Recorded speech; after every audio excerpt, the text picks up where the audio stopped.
अजित दादाचा खुनी कोणाला माहित आहे तर माहीत करायचं असेल तर हा व्हिडिओ पूर्ण बघायला लागेल. समजलं काय?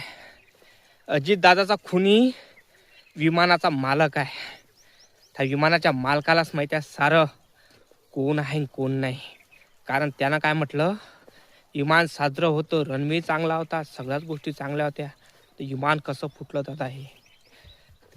त्या विमानाच्या मालकाला विमान चालवता येत नव्हतं, तो बेवळा होता असल. आणि त्या विमानाचं इन्शुरन्स 2 महिन्याच्या अगोदर काढलं होतं दादा. म्हणजे त्या विमानाच्या मालकाला त्या विमानाचं इन्शुरन्सही भेटलं, पैसे भेटले. मग विचार करा. आणि त्या विमानाचे 2 वेळा पायलट बदलले. असं का? दाल में कुछ काला आहे. कारण विमानाचा मालक म्हणतो फक्त मला विमान उडायला लावलं. मग कोण विमान उडायला लावलं, माधव चोदा, हे त्यानं सांगितलं नाही. CBI CID कितीही चौकशी करत असेल दादा, याचा मारेकरी भेटणार नाही अजितदादाचा.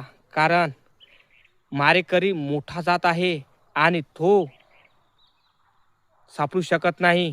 कारण CBI CID हे तर सरकारच्या हाती बनलेले असतात ना. मग विचार करा, अजितदादाचा गेम कोणी केला?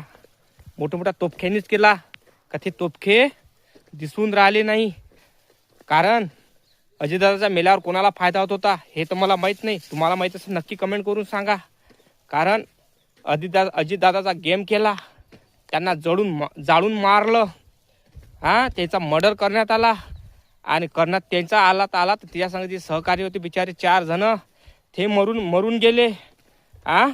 म्हणजे कोणाचा विचार न करता किती निर्दयी माणूस असून तो हे कांड करणारा. अजिताला मारलं तर त्या संग जे सहकारी होते त्यालाही मारून टाकलं, त्यांनाही जाळून टाकलं. तर अशा लोकांना सजा भेटली पाहिजे. पण कुठली भेटली पाहिजे नक्की कमेंट करून सांगा. आणि मारेकरी कोण आहे हे नक्की कमेंट करा.